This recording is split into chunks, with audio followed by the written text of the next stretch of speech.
እጅጌ ሙሉ እኮ ፓንት ነበረልህ እኮ እሱን ብትወስድ ይሻል ነበር። አልቆ ነው እንጂ ሸሚዙ አንተ ላይ ነው በቃ ሄደችው። አሪፍ እኮ ነው ግን ምን እባክህ ቁልፎቹ ምንም አልተመቹም። ምንድነው ቁልፎቹ? እንዴ ዝም ብለህ ነው ሰደው ካልተመቸ የዛሬ ሳምንት በጋን የሚቆለቡ ሸሚዞች ይገባሉ። በእነሱ ቀይረን ምን ደግሞ ያየው አይበቃኝም፣ ይሰፋኛል። በእናትህ ጥሩ ነው ታድግበታለህ። በዛ ላይ አሁን ፀሐይ ስለሆነ ነው ይኸውልህ እጁ ጉርድ የሆነው እንጂ ማታ ልክ ሲመሽ ሲጨልም ብርድ ሲመጣ አውቶማቲካሊ ነው እጅጌ ሙሉ ነው ግጥም የሚለው። በዛ ላይ ከለሩ ሰማያዊ ነው። ሰማይ ከሰማይ ጋር ይገናኛል። ሰማይ ምንድነው? ምድርን እቅፍ ድግፍ አድርጋ ያዘች ነች እንደ እናት ስለ ወዴት እሄዳለሁ? ይኸው መስመሩ የእናቱ ጅንጉርጉር ነው የዚህ ሸሚዝ። ኧረ እባክህ በዛ ላይ ይሄ ሸሚዝ ሲሰፋ ደምቷል። የሚታጠበው ፎቶ ቤት ነው፣ የሚተኮሰው በሽጉጥ ነው። በዛ ላይ ኪሱን ከልብህ ጋር ቅርብ አይደለም በሸሚዙ ኪስ ማፍቀር ትችላለህ። እና ሰፋቱ ነው ከ3 እስከ 5 ሴት ማፍቀር ይችላል። ይሄ ኪስ ለብቻው ልቤ ጋር 6 ሊሆንልኝ ነው ማለት ነው። አዲያ በዛ ላይ ሸሚዝ እንዳታወልቀው አንተ ላይ ነው ሄደው ካወለቀው ከሄደበት ነው የሚመለሰው። እሺ ግን ምን አላባሽ የላትም አለ ቆንጆ ቱታ አለው አላ እንዴ ሸሚዝ በቱታ ያው እኮ ፋሽን ነው እኮ ሸሚዝ በቱታ። ከዛ ለቺኳ ይዘቶርታ ካናደደች ሸሚዝን አውለቀ ፑሻፕህን መታ ማለት ነው። ወሰርኳል ምንድነው? የኳስ መጫወቻ ጫማ ታኬታ ነው። የኳስ ነው ምንድነው? አንተ ሚስማር ነው የምትጫወተው? እንደዚህ የተበሳሰው ነው። አደገኛ አጥር ላይ ነው የምትጫወተው ወይስ የእግር ሽታ ፈንጂ ነው? እኔ አልገባኝም።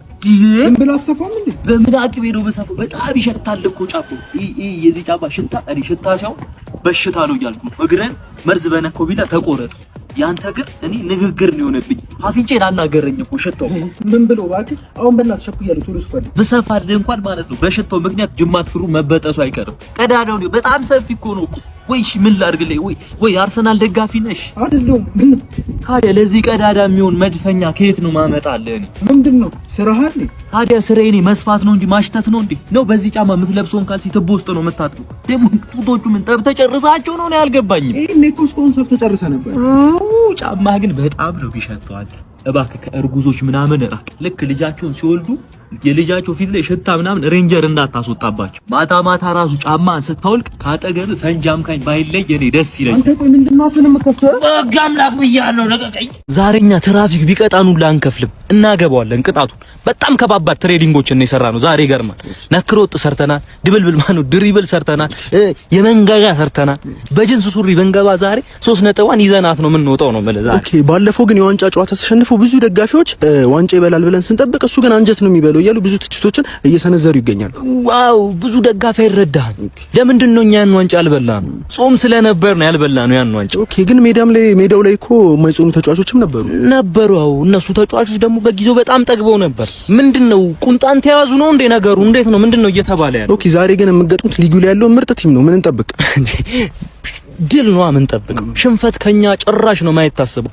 ምን ገጥሞ እኮ የአገር ሽማግሌዎችን እኮ ነው። እንደውም አንዱ ይገርማል ስሰማ ጫማውን ሰቅሎ ጫማው ከተሰቀለበት ወርዶ ፈንክቶት ተጎርቷል የሚባል ዜና ነው የሰማሁት። ከኛ የሚጠበቀው መምታት። የነሱ በረኛ አይደለም ኳስ የ10 ብሩን ዳቦ በስስ ፌስታል አይዝም ነው። ኦኬ እሱን ሜዳው ላይ የምናየው ይሆናል እናያለን። አንተ ግን ልብ ብለህ ጨዋታውን ተከታተልልኝ። አንድ የኔ ተጫዋች ቢጠለፍ እከሳለሁ። ለምን ጠለፋ ጎጂ ልማዳዊ ተግባር ስለሆነ ይሄ ተጫዋች መጠለፍን እንዲህ ዝም ብለህ እንዳታየው። ይኸውልህ አንድ ተጫዋች ተጠለፈብህ ማለት ሽሮ ሜዳ ብትሄድ አታገኘውም። ጥልፉን ደብቀው ጠልፈው ለጥምቀት ነው የሚሸጡብህ። ደግሞ ያላግባብ ፊሽኮች ቢነፉብን ራሱ እኛ እያፈነዳ ነው የምንጮተው። የተነፋብን ያላግባብ ራሱ ካርዶች ቢሰጡብን እኛ ፍቀን ሞልተን ፌዴሬሽን ነው ምንደውል። አላነሳም ካሉ እኛ ራሳችን ኮርና እናነሳዋለን። ስልኩ የእጁላ ከተሰጠን እኛ ማለት ነው በየሙያችን ቢሰጠን ደስ ይለናል። በዛ ላይ እኛ ኳሳችን ጨዋታችን መስርተን ነው የምንጮተው። ኳስ ከበረኛ ተነስቶ አጥቢው ጋር እስኪደርስ ድረስ በራይድ ቢሆን 610 ብር አካባቢ ይፈጃል። ቲኪ ታካ ነው የምንጮተው ለማለት ነው። ያውና ወደ ጨዋታው እንሄዳለን። እጅ ላይ ያለው ንቅሳት ምንድነው? እንቁላል ነው እንዴ?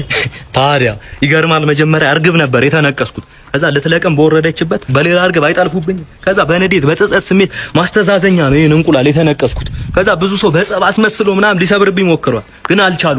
በቅርቡ ይፈለፈላል የሚል እምነት ነው ያለኝ። እኔ አብርሃም የተባለ ወዳጄ ነው የነቀሰኝ። ይገርማል። ምንም ማታ ተኝቼ መስኮት ሳልዘጋ ነበር ሊመታኝ አይመጣማ።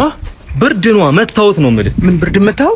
ታዲያ እስኪመታኝ መጠበቅ ነበረብኝ። ሳይቀድመኝ ነው የቀደምኩት። ይገርማል። እኔ አንተ ጋርድ አድርገህ ቅጠረኝ እንጂ አይደለም ዱላ ቃላት አይሰነዘርም አንተ ላይ አይደለም ሰው ዝናብ አይመታ ጥላ ራሱ አይከተልም ከዚህ በኋላ ፈርቶኝ ማለት ነው። ይገርማል። ስንቶና አንተን ቦዲጋርድ ያድርጌ ከቀጠርኩ እኔን ከጥቃት በምን አይነት መልኩ ነው የምትከላከል? በአራት አይነት መንገድ 4 ቴክኒክስ። ይገርማል። የመጀመሪያው ምን መሰለህ? መተንፈስ በፈረስ ይባል።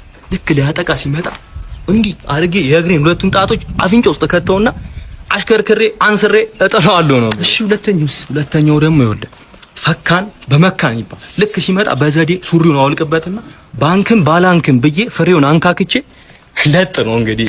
ዋው ሶስተኛው ማንቁርት በኮት ይባል። ትንሽ ለማስረዳት ይከብዳል በዚህ ሰዓት እንጂ አስረዳህ ነበር። ለስፔሻል ሆኑ ጠላቶች ነው የምንጠቀመው። ይከብዳል ትንሽ ለማስረዳት። አራተኛውን ግን ማስረዳት እችላለሁ። እሺ አራተኛው ምንድነው? አራተኛው ደግሞ ሱሪ ባንገቴ እንዴት ነሽ አያቴ ይባል። ልክ ሲመጣ እቺ ነው ታሾልና በኩርኩም እምብርቱን ተወጓለ 3 ቀን አይቆምም እያሉ እኔ በቴስታ ተማትቼ እኮ አስታውቀውብኝ አንዱን ራሱ በጥፊ ስጨው ኮማኒ የገባው ማለት ነው። ከዛ እንዴት በእኔ ምክንያት ሰው እንዲህ አይነት ደረጃ ላይ ይደርሳል ብዬ በዘጠት ስሜት ሆኜ ሆስፒታል ልጁ ልጠየቀው ሄድኩ። ልክ ከኮማ እንደነቃ አያየኝም ሞተ ልጁ። ይገርሙታል ልጅ አልኩት። የሚገርም ነው ግን ምን እየበላ ነው ይሄን ልታክል ይቻልከው? እኔ እኮ እዚህ ከተማው ሳይቀር እኮ አድኜ እኮ ነው የምበላው እኮ ምን የተገኘው ነው። አረ ዝም በል አለፍልፍ አንተ ሰውዬ። ይኸውልህ እያወራ ድንገት ካነሳው ምላስን ትነክሷለህ። ለራስህ ብዬ ነው። ምንድነው እሷ ነገር ግን ፎቶ ታነሳለች ማለትማ በቃ አነሰቻ እንዴ? ተነሳ እንዴ ፎቶውን ቶ አሁን ካየ መንገድ ሲሰራ ማለት ነው ተቆፍሮ የሚወጣውን አይቷል። ከኤክስ ጋቫተር እኩል በዚህ ካሜራ ነው እያነሳው ነው ሲኒዮ ትራክ ላይ ምጭ ነው ክስ አንስቻለሁ እኮ ነው በዚህ ካሜራ። የሆኑ ሰውዬ ራሱ ጉርድ ፎቶ ልጃቸው ሊያስነሱ መጥተው ማለት ነው አንስቼላቸው በእኔ በጣም ተደስተው መኪናቸውን ሁላ ይዘው መጥተው ያለ ቁልፍ ነው በዚህ ካሜራ አስነስተው ሄዱ። ሐሳብ ያነሳል እኮ የካሜራ ሰርግ ስማኛ አትቸኩል። ሰርግ ቤት ሁላ ሄደን ማለት ልናነሳ ልክ ማንሳት እንደጀመረ ሙሽሮቹ መጡ። ከዛኛ ምንድነው ያልናቸው? ወይ እድሜያችሁ ረጅም ነው ልክ ስናነሳችሁ መጣችሁ ነው ያልኳቸው። አንተ ስትደውል ራሱ ቅድም በዚህ ካሜራ አንስቼ እኮ ነው ያወራው። ምንድነው የምትለው? አሁን እሱን ተውና በእናትህ ልብስ ይቆሽሻል ያስታውቃል እንዴ? ቢያስታውቅስ ፎቶ ሲታጠብ አብሬ አላጥብልም። እኔ ምንድነው የምትለው? አሪፍ አድርገህ ጠብልኝ እንደውም ማረፊያ ይብዛው። ይባዟል ላርጎኝ ናዝጃለሁ እኔ ብዙ የሚታጠብ ፎቶ ስላለብኝ ሲጀመር ማለት ነው። ቪዲዮ ትቀርጻለች እሷ ነገር አረቱ ትቀርጻለች ሁላ ቀረጥ። አሁን ይገርማል ስወጣ ማለት ነው የሲስተር ኩል ተሰብሮ ቀርጬላት ነው የወጣሁት። ይገርማል እኔ አዲስ እያለ እንደገዛኋት እኮ ማለት ነው ቪዲዮ ምናምን አልነበር እኔ ሐውልት ነበር የምቀርጽባት። አንተን ሁላ እኮ አንድ ቪዲዮ ቀርጫለሁ እኮ ስላላሳየው ነው። ማን እስቲ አሳየኝ። ይኸውልህ ግን ማለት ከማሳየቴ በፊት የቀረስኩ ቪዲዮ ላይ የሸሚዝ ቁልፍ ገብቷል። ቁልፉ ተቀርጿል ማለት ነው። ስለዚህ የቁልፉን ብር ተጨምራለህ እያልኩ ነው። ችግር የለውም እከፍላለሁ። በደንብ አድርገህ ቀረጸኝ አንተ ብቻ ተቀርጻ። ይኸውልህ ሌላ ካሜራ እኮ ሲያነሳ ቀጭ ነው የሚለው፣ ይሄ ግን ቀጭ ነው። ለምን ማስቲካ ያኝ ይሄ ካሜራ እንደ ላሜራውላ ተጠቅሜዋለሁ እያልኩ ነው እኔ። ተስተካክል። አሁንማ በደንብ